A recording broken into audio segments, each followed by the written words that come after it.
Voiceover begins with a dramatic tone. Have you ever witnessed an injustice so blatant it leaves you speechless? A racist white woman slaps a black man for no reason. She is shocked when he slaps her back. Dark Threads brings you this shocking story. Michael Jennings pulled into the grocery store parking lot, eyeing the few empty spaces scattered across the rows. It was a sunny Saturday afternoon, and the place was busy, cars weaving in and out as people rushed to get their weekend shopping done.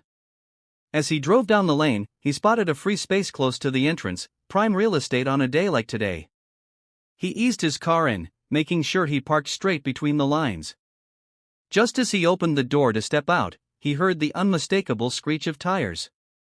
He looked up and saw a white SUV pulling up aggressively next to him. A woman was inside, her face twisted with anger even before she fully rolled down the window. "Hey," she shouted, jabbing a finger in his direction, "that was my spot."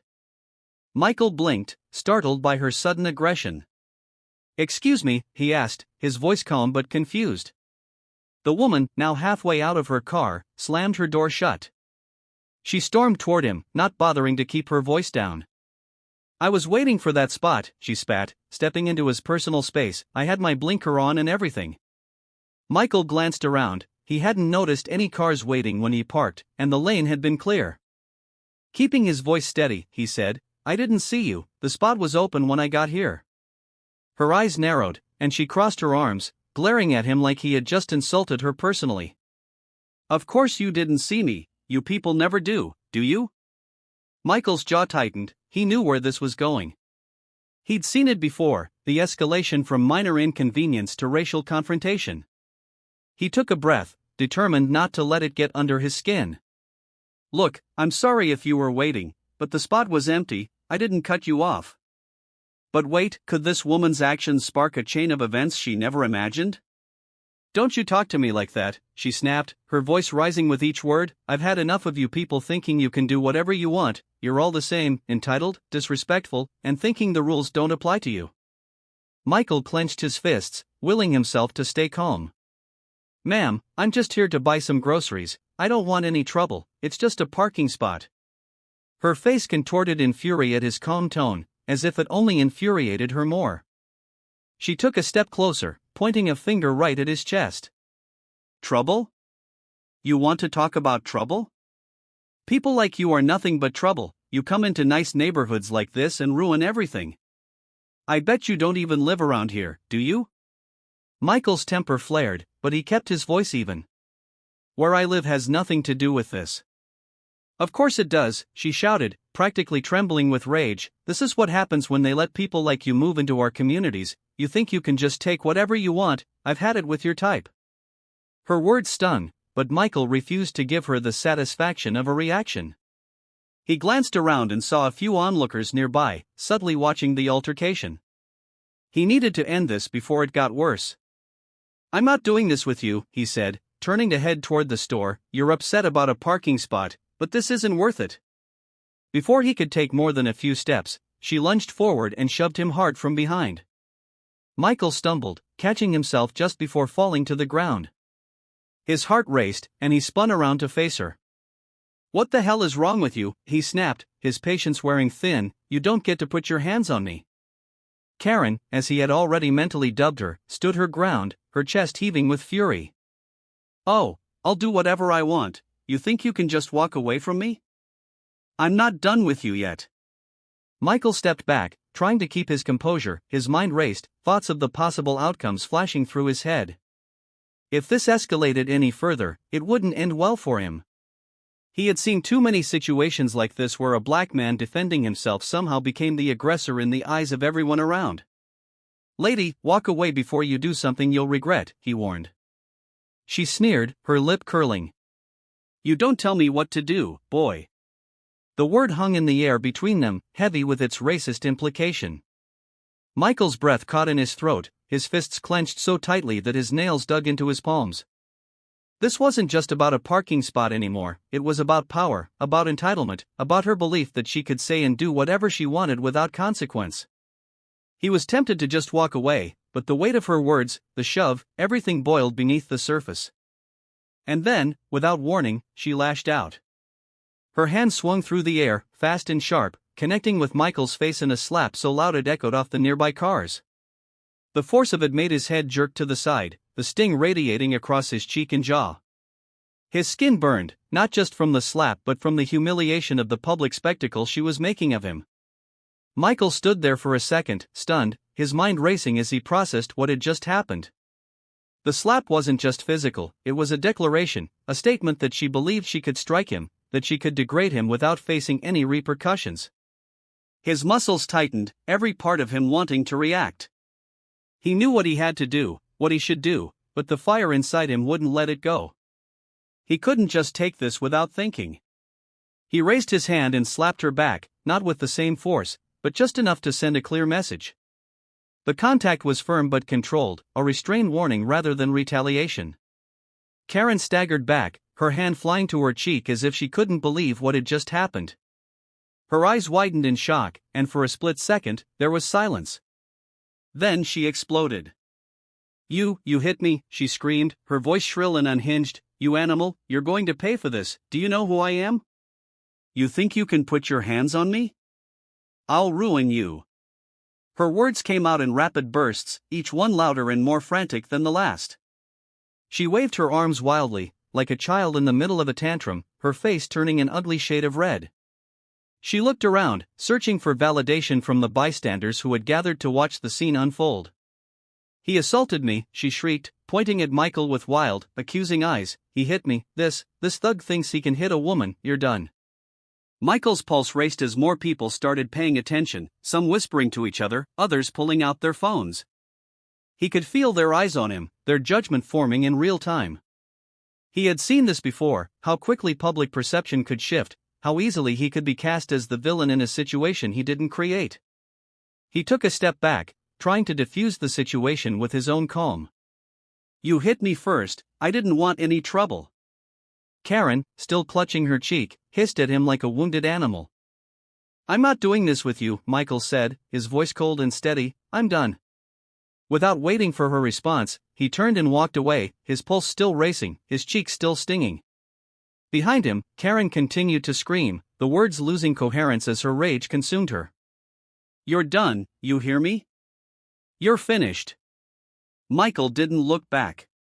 He stepped into the store, the automatic doors closing behind him, but her voice echoed in his ears, loud and furious, as if it would never really leave. Inside the store, the atmosphere was a stark contrast to the chaos Michael had just left behind.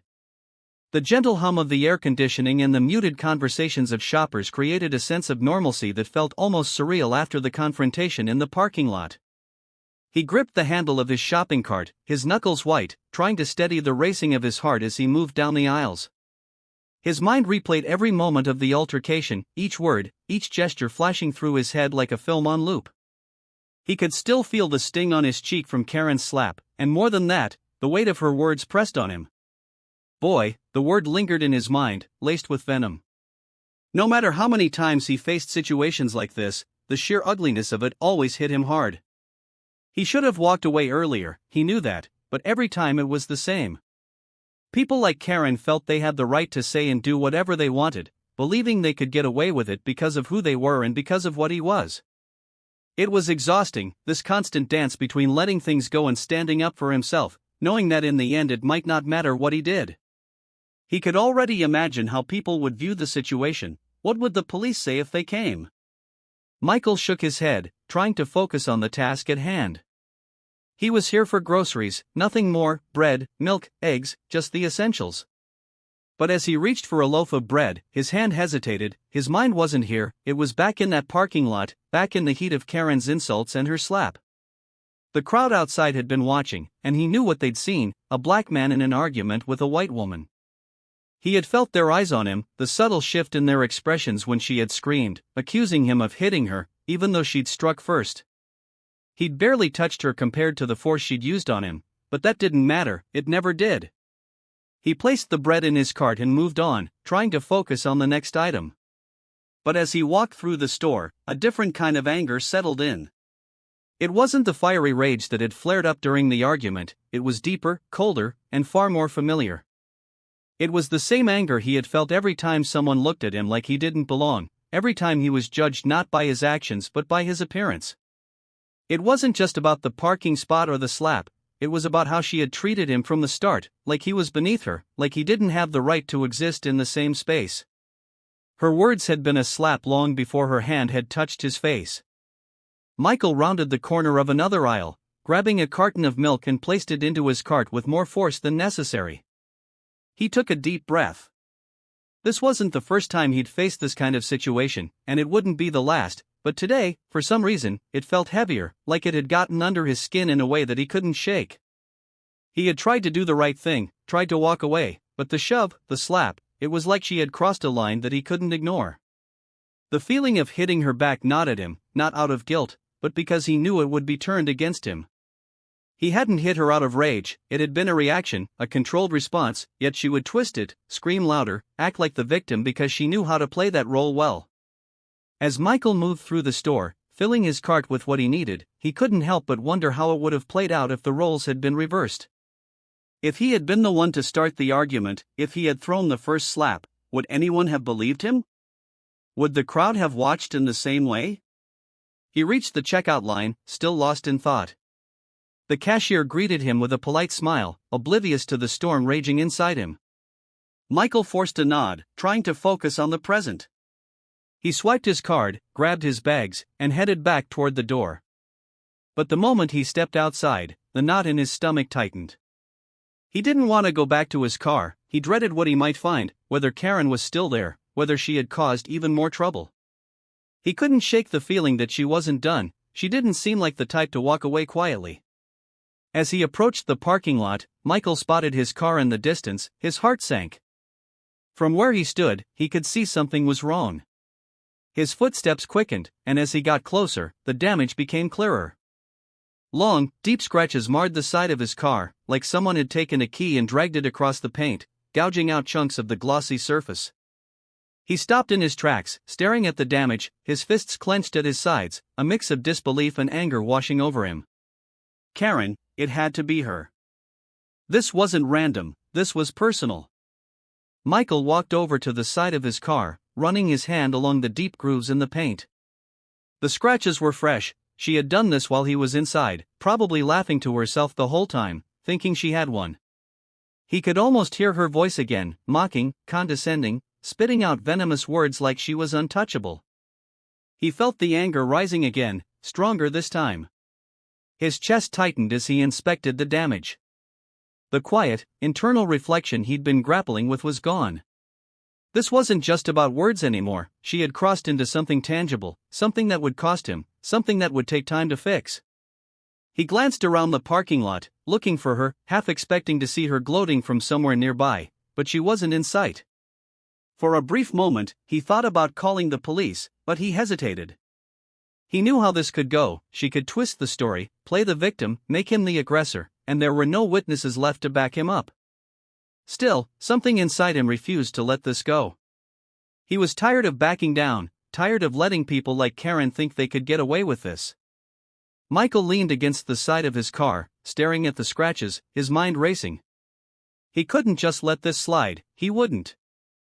15 minutes passed as he sat there, waiting, thinking. And then, as if on cue, he heard the sound of laughter. He looked up and saw her, Karen, standing a few cars away, leaning against her SUV with a smug, satisfied smile on her face. She had been watching the whole time. "Oh, poor you," she sneered, her voice dripping with sarcasm. "Looks like someone messed up your precious little car. Guess you shouldn't have taken my spot, huh?" Michael stared at her, his anger bubbling just beneath the surface. She laughed again, louder this time. "Oh, I think it's hilarious, you can't do anything about it." "What are you going to do, call the cops?" "Good luck with that, they'll just arrest you and take my side, you people never learn." Her words were like gasoline on a fire. Michael felt his blood boil. He had never been one to lash out, but the temptation to say something, anything that would wipe that smug look off her face, was overwhelming. He stepped toward her, but before he could open his mouth, she smirked and said, "Go ahead, say something, I dare you." Michael knew he had to choose his next words carefully. He knew exactly what to say to cut through her arrogance, to knock her off her pedestal, but even as the words formed in his mind, He wondered how much worse this would get if he gave her what she wanted. And then she did something he hadn't expected. She climbed into her SUV, grinning at him through the open window. For a split second, he thought she might drive off, but then, without warning, she slammed the car into reverse and backed straight into his car.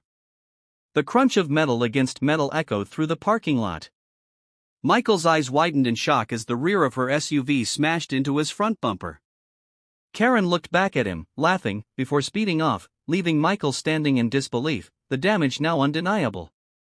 This wasn't just a slap in the face anymore, this was war. Michael reached for his phone, his hand shaking. It was time to call the police.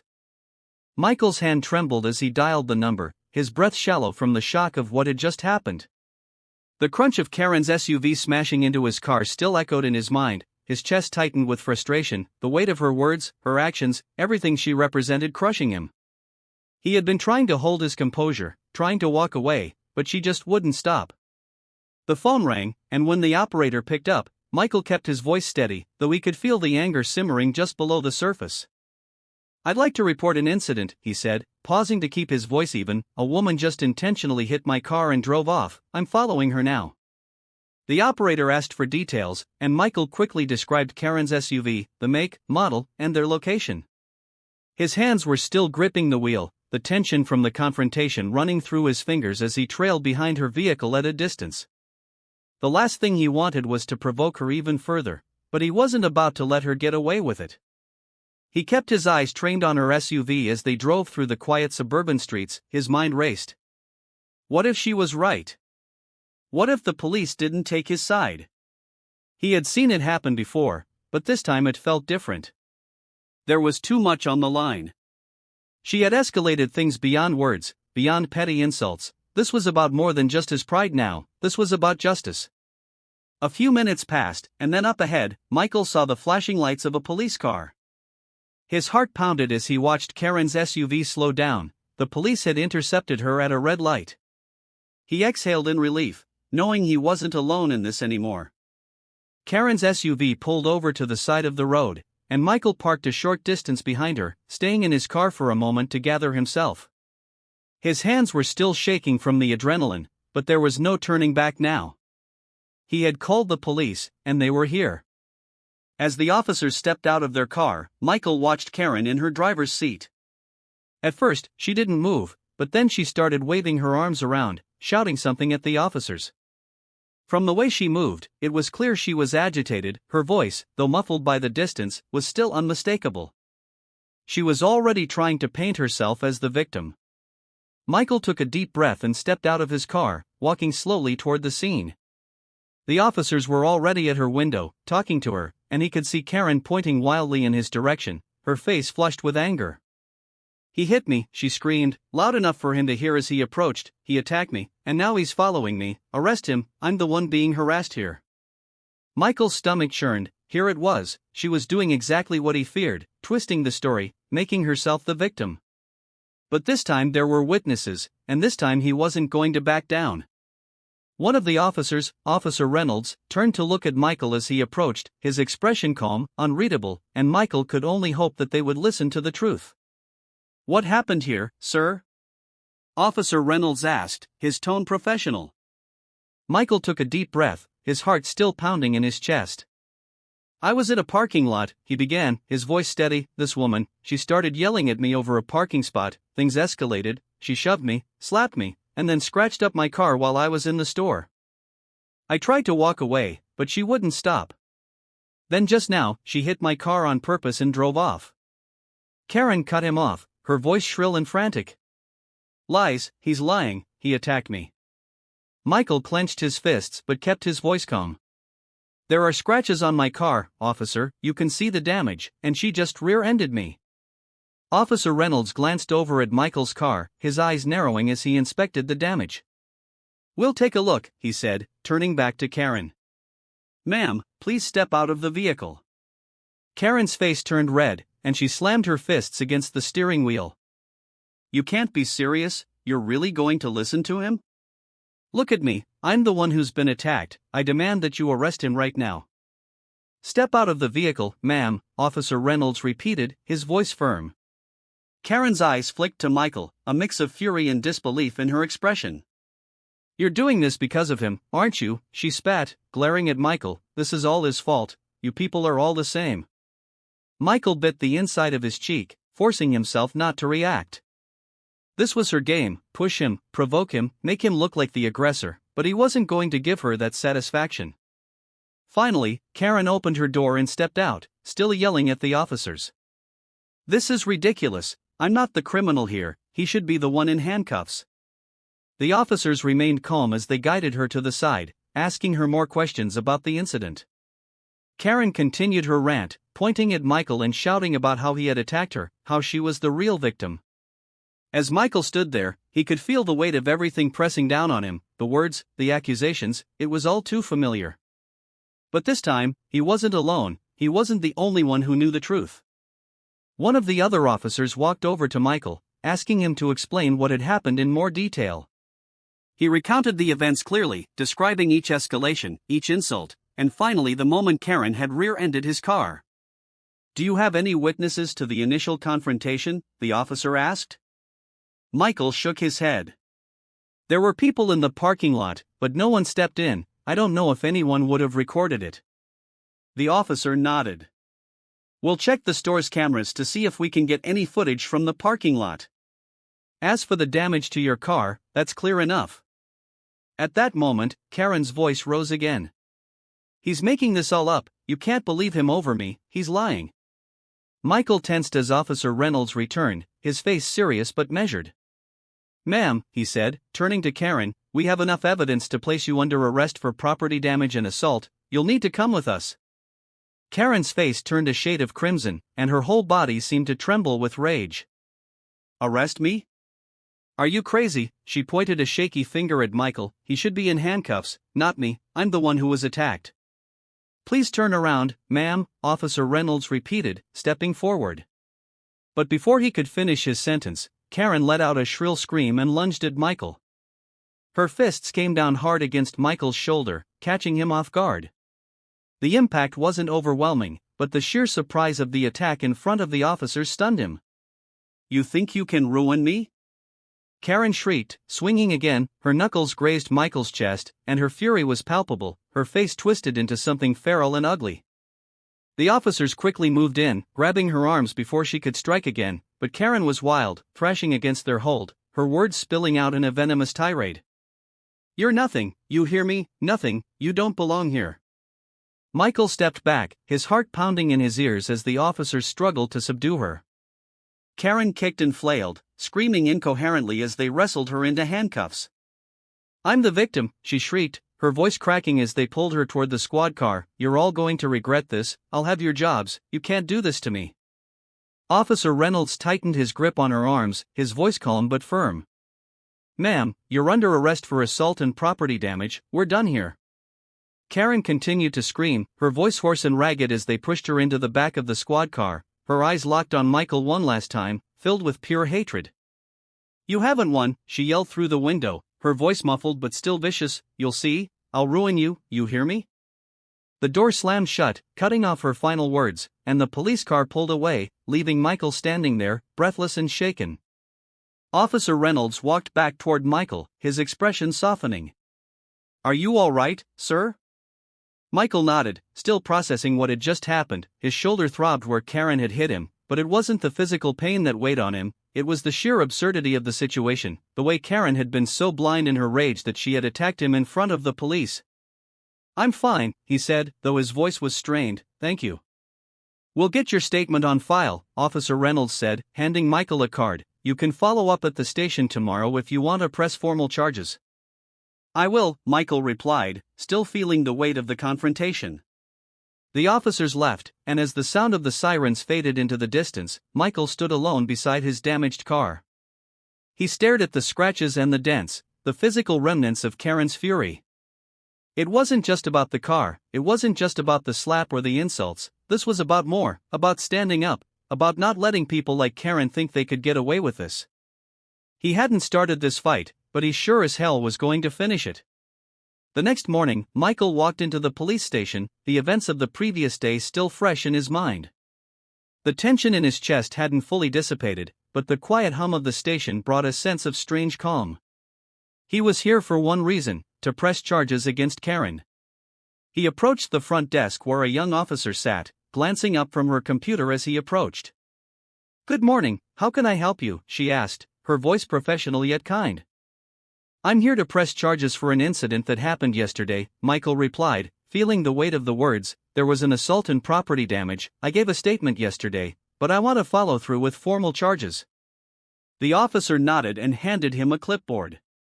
"Fill this out with your information, and we'll have someone assist you shortly."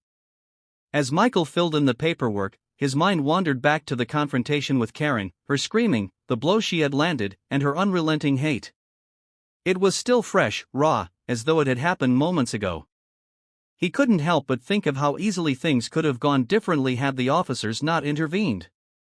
She would have turned the story around on him, as she had tried to do from the start, but now things were different. The truth had been laid bare. There was no hiding behind her status, no manipulating the situation to her advantage. He had stayed calm when she lost control, and the law had taken notice. "Mr. Jennings," a voice broke through his thoughts. He looked up to see Officer Reynolds, the same officer from the day before, walking toward him. "Yes, that's me," Michael said, standing as Officer Reynolds approached. "Come with me," Officer Reynolds said, gesturing for him to follow. "We'll get your statement finalized and discuss how you'd like to proceed." Michael followed him to a small office at the back of the station. The room was plain but functional, with a desk, a few chairs, and a computer. Officer Reynolds sat behind the desk, pulling up some files on his computer while Michael sat across from him. "So, you've decided to press charges against Miss Thompson?" Officer Reynolds asked, glancing at Michael as he typed. Michael nodded firmly. "Yes, I want to press charges. She needs to be held accountable for what she did." Officer Reynolds leaned back in his chair, nodding in understanding. "I think you're making the right decision. With the evidence we've gathered, the damage to your car, witness statements, and her assault on you in front of the officers, there's a strong case against her." Hearing the words made it feel real. This wasn't just about some petty argument in a parking lot anymore. Karen's actions had consequences, and Michael was determined to see it through, no matter how much she had screamed about ruining him. As Officer Reynolds continued to type up the report, Michael heard the sound of a door slamming in the distance.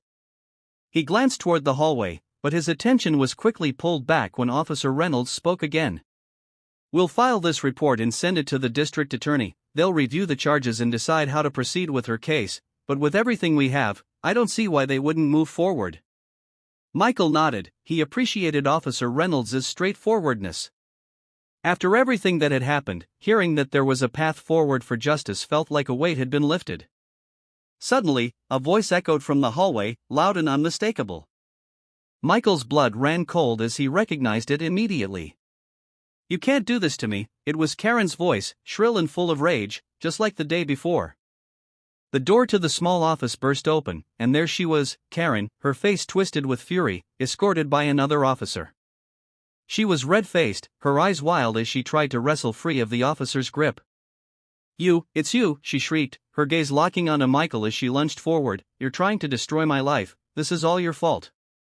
The officer quickly stepped in front of her, holding her back, but Karen was relentless, her eyes blazing with hatred. "I'll sue you. You think you're going to ruin me? I'll ruin you. You're nothing, nothing." Michael stood up, his heart racing, but he kept his distance.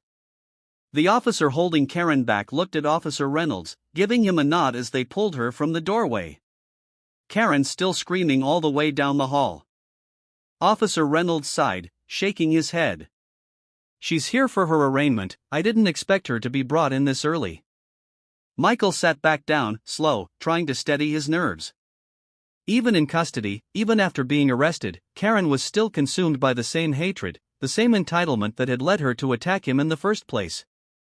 "Don't worry," Officer Reynolds said, noticing the tension in Michael's expression. "She's not going anywhere. Once we finalize the charges, she'll be facing more than just an arraignment." Michael nodded, though his thoughts still swirled. Karen's words had cut deep, but he wasn't going to let her intimidate him now, not after everything. "All right," Officer Reynolds continued, "we'll submit everything, and you'll be notified when the case moves forward. You did the right thing, Michael." Michael stood, shaking Officer Reynolds' hand. Thanks, I appreciate everything you've done. Just doing my job, Reynolds replied with a small smile. Good luck with everything, we'll be in touch. As Michael left the station, walking out into the cool morning air, he felt a strange mixture of relief and resolve. He had taken the necessary steps, pressed the charges, and held his ground, but this wasn't over. There would be a trial, a confrontation in court, and who knew how far Karen would go to make good on her threats? But Michael wasn't backing down. He had come this far, and now he would see it through to the end. Weeks had passed, but the day had finally arrived. Michael sat quietly in the courtroom, his heart steady but his mind racing. The atmosphere was tense, a quiet hum of anticipation filling the air. He glanced around the room, rows of benches, the judge's bench high above, and a handful of onlookers seated on either side. At the front, the prosecution team was preparing, while Karen sat at the defense table, her face pale but her jaw clenched in stubborn defiance. She hadn't spoken to him since the day at the police station, but the memory of her screaming, lunging at him, was still fresh in his mind. Her eyes had been wild with anger, but now she sat stone-faced, refusing to acknowledge him, as though everything that had happened was somehow his fault. Michael took a deep breath, focusing on the facts. This wasn't about emotions anymore, it wasn't about the insults or the slap or even the damage to his car, this was about accountability. Karen had assaulted him, damaged his property, and tried to manipulate the situation to her advantage, but now it was all laid bare for the world to see. The sound of the door opening snapped Michael's attention forward as the judge entered the room. All rise, the bailiff called out, and everyone stood as Judge Patricia Simmons took her seat. She was a woman of stern demeanor, with an air of authority that filled the room. Michael had read about her, known for her fairness, no-nonsense approach, and intolerance for excuses. Be seated, Judge Simmons said, and the room fell into a hushed silence as everyone took their seats. The trial began with opening statements. The prosecution laid out the charges against Karen: assault, property damage, and disorderly conduct. Michael listened carefully as the prosecutor, a sharp young woman named M. Hayes, detailed Karen's actions, each word precise, professional, cutting through the emotional weight of the situation and laying down the facts. Mr. Jennings was simply trying to go about his day, Miss Hayes said, addressing the jury. He did nothing to provoke this assault. Miss Thompson, on the other hand, chose to escalate the situation, and not only did she damage Mr. Jennings' property, but she also physically assaulted him, not once, but twice, in broad daylight, in front of witnesses, and even in the presence of law enforcement. We are here today because Miss Thompson must be held accountable for her actions. Karen's lawyer, an older man with graying hair and a soft voice, stood up next for the defense's opening statement. Miss Thompson deeply regrets the events that transpired, he began, glancing over at her. She acted out of frustration, but she is not the criminal that this case seeks to paint her as. She's a mother, a member of this community, and someone who was having a bad day, a day that spiraled out of control. We ask the jury to consider the context of the situation, the pressure she was under, and to find compassion and understanding that this was an isolated incident. Michael bit the inside of his cheek. Compassion, it was always the same when people like Karen made mistakes. It was always about finding compassion, understanding the pressure they were under, but when people like him were involved, the narrative was always different, always more about judgment than empathy. The trial moved forward with witness testimonies. A few bystanders from the parking lot were called to the stand. They described the argument between Michael and Karen, the escalation, and how Karen had physically attacked him. Their words aligned with Michael's account, confirming what had already been documented in the police reports. But then came Karen's turn to take the stand. She approached the witness box slowly, her head held high, but her expression still full of stubborn indignation. She sat down and adjusted her seat, her hands clasped tightly in front of her as her lawyer began to ask her questions. Miss Thompson, her lawyer started gently, can you describe what happened on the day of the incident? Karen let out a small sigh before answering. I was having a terrible day, she began, her voice soft, almost pleading. I had gone to the store, and when I saw the parking spot, I thought I could finally get a break, but then Mr. Jennings just pulled into it. I got out to confront him, and I regret what happened next. Why do you regret it? Her lawyer asked. I regret losing my temper, she replied, her voice trembling slightly, playing up the remorse, but what people don't seem to understand is that Mr. Jennings slapped me too. I wasn't the only one who escalated things, he hit me right back. There it was, the twist Michael had been waiting for, Karen once again trying to paint herself as the victim, as though his reaction had somehow equaled the violence she had initiated. Her lawyer nodded, giving her a sympathetic look before turning to the jury. Miss Thompson acknowledges her mistakes, but we cannot ignore the fact that Mr. Jennings also reacted physically. This was not a one-sided altercation. The courtroom buzzed for a moment with murmurs. Karen's lawyer sat down, and it was the prosecution's turn for cross-examination. M. Hayes wasted no time, rising from her seat and approaching Karen with sharp focus. Miss Thompson, M. Hayes began, you claim that Mr. Jennings slapped you, but isn't it true that he only did so after you slapped him first? Karen shifted in her seat, her bravado faltering slightly. Yes, but he still hit me, she insisted. And wasn't it also true, M. Hayes continued, that the slap from Mr. Jennings was not an aggressive, premeditated attack, but a reflexive action in response to your assault? Karen hesitated, her eyes darting toward her lawyer, searching for a lifeline. Answer the question, Miss Thompson, M. Hayes pressed. Karen's voice dropped. I suppose it was a reaction, yes. M. Hayes nodded, her expression firm but measured. So you admit that Mr. Jennings did not initiate physical violence, he merely reacted to being attacked? Before Karen could respond, M. Hayes turned to the judge. Your Honor, I would like to call a witness to clarify the nature of the slap Miss Thompson referred to.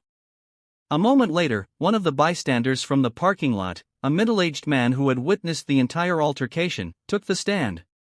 Please state your name for the court, M. Hayes instructed. Jeffrey Caldwell, the man replied, glancing at the jury before turning his attention to M. Hayes. Mr. Caldwell, you were present at the parking lot the day of the incident between Mr. Jennings and Miss Thompson, correct? M. Hayes asked. Yes, I saw the whole thing, he replied. Can you describe what you saw regarding the physical altercation? Jeffrey nodded.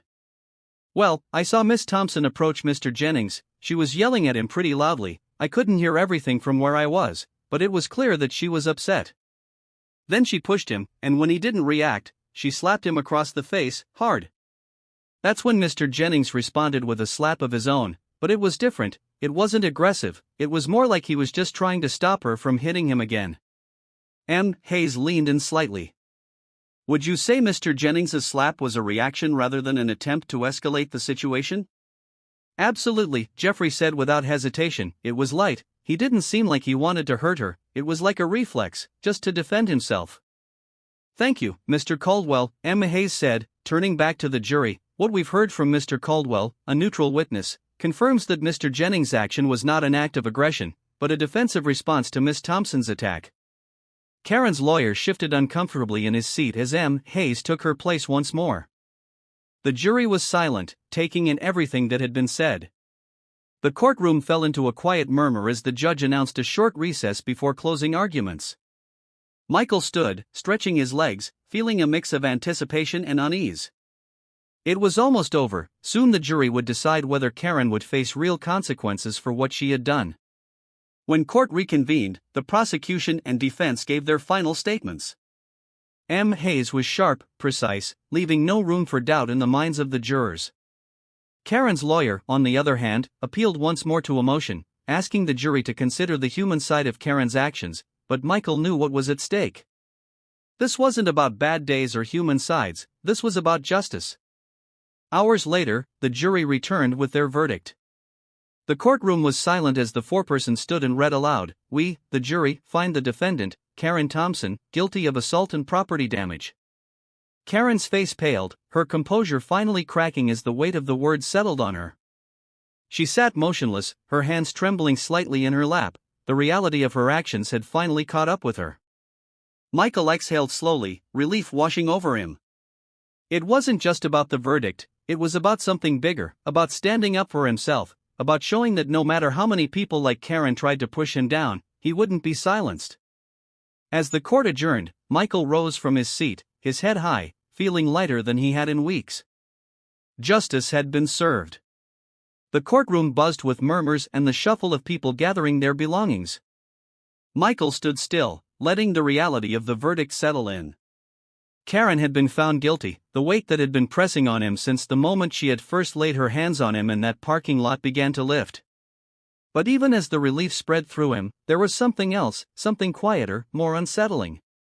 Justice had been served, yes, but the whole situation left a bitter taste in his mouth. It wasn't just about winning the case, it was about what Karen represented, her hatred, her entitlement, her belief that she could treat him like less than a person simply because he was black.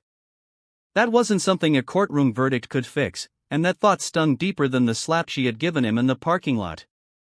As Michael stepped out of the courthouse, he felt the cool breeze hit his face. He paused on the courthouse steps, letting the fresh air fill his lungs, but it did little to ease the weight in his chest. The verdict had brought closure to the legal side of things, but emotionally, he was far from at peace. Why did people like Karen even exist? He couldn't shake the anger that simmered beneath the surface. This entire ordeal, being yelled at, slapped, mocked, and attacked, it had all stemmed from Karen's deeply ingrained racism. She saw him not as another person, but as someone she could degrade and abuse because of his skin color, and that kind of hatred wasn't rare, it was everywhere, in the everyday interactions that were often too subtle to point out, but cut just as deeply. He hated that people like Karen walked through life so easily, spewing their venom without a second thought. The way she had acted during the trial, trying to paint herself as a victim while barely acknowledging the damage she had caused, sickened him. But more than that, it reminded him of just how prevalent this kind of racism still was. He had grown up hearing about these stories, hearing his parents, his uncles, his friends talk about moments when they'd been treated as less than. He had experienced it himself before, the subtle digs, the occasional slurs, but this was something different. Karen had physically attacked him, and she had done it with such confidence, as if she expected to get away with it. Michael clenched his fists at the memory, still feeling the sting of her slap, not just on his face, but on his dignity. He had tried to walk away, tried to defuse the situation, and she had only escalated it further. It was people like Karen who made it so exhausting to simply exist as a black man in America. No matter how calm, how polite, how professional you were, there was always someone waiting to tear you down just because they could. M. Hayes, the prosecutor, approached him, pulling him from his thoughts. She gave him a small, knowing smile. "How are you feeling?" she asked, her tone professional but gentle. Michael shrugged slightly. "I guess I'm relieved, but I don't feel as victorious as I thought I would." M. Hayes nodded. "That's understandable. Court victories in cases like these can feel bittersweet. It's about more than just the verdict, isn't it?" Michael nodded. "Yeah, it's just, people like her, they don't go away, even after all this. Karen probably still believes she did nothing wrong, and there are so many more people like her out there, it's frustrating." His voice wavered with the pent-up frustration he had been holding in. M. Hayes gave him a sympathetic look. "I know, unfortunately, people like her aren't rare, and the system can only do so much, but what you did today matters, standing up for yourself matters." "I know," Michael muttered, though the weight of it didn't feel like a victory, it felt like an ongoing battle he hadn't asked for. "I just hate that it's still happening, that people like me have to keep fighting for something as basic as respect. I'm tired of it." M. Hayes nodded again, her expression softening. "You're right to be tired, Michael, it's exhausting, but every time someone like you stands up and pushes back, it makes a difference, even if it doesn't feel like it right away." Michael managed a small, tired smile. "Thanks for everything you did in there, I appreciate it." "You're welcome," she replied. "Take care of yourself, okay? And if you ever need anything, don't hesitate to reach out." With that, she gave him a polite nod and walked away, leaving Michael standing alone on the courthouse steps. He took a deep breath and began walking toward his car, the very same car that had been at the center of the storm in that parking lot. The damage had been repaired, but every time he saw the car, he couldn't help but think about that day, the scratches, the dents, they had been physical representations of the ugliness of Karen's actions. Even though the car looked new again, the memory lingered. As he slid into the driver's seat, he sat there for a moment in silence. His reflection in the rearview mirror caught his attention, and he looked at himself, really looked at himself. The man staring back at him was weary, tired of having to fight just to be treated like a human being, tired of being seen as a threat or a target simply because of the color of his skin. It wasn't just Karen, she was part of a bigger problem. Racism wasn't some rare, isolated event, it was woven into everyday life. It showed up in small moments, like the way people hesitated before sitting next to him on the train, or how cashiers seemed extra suspicious when he paid with cash, and then it showed up in blatant, violent ways, like Karen slapping him in a parking lot and expecting to get away with it.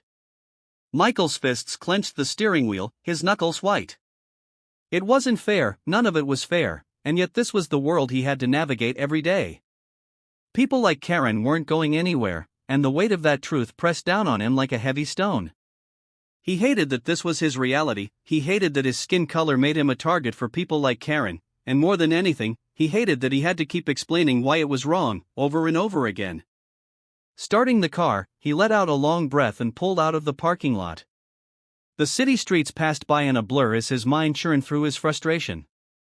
The trial was over, but the real fight, the fight against the ingrained racism that people like Karen carried with them, would never really end. As he drove, he couldn't help but feel a pang of sadness. He had won today, but it didn't feel like a victory, it felt like he had simply survived another encounter in a long series of battles, and he knew that there would be more. People like Karen didn't disappear after a guilty verdict, they kept coming, over and over again. Michael pulled into his driveway, his body and mind weary from the weight of it all. As he turned off the engine and sat in the quiet, he thought about what Emma Hayes had said, that standing up for himself mattered.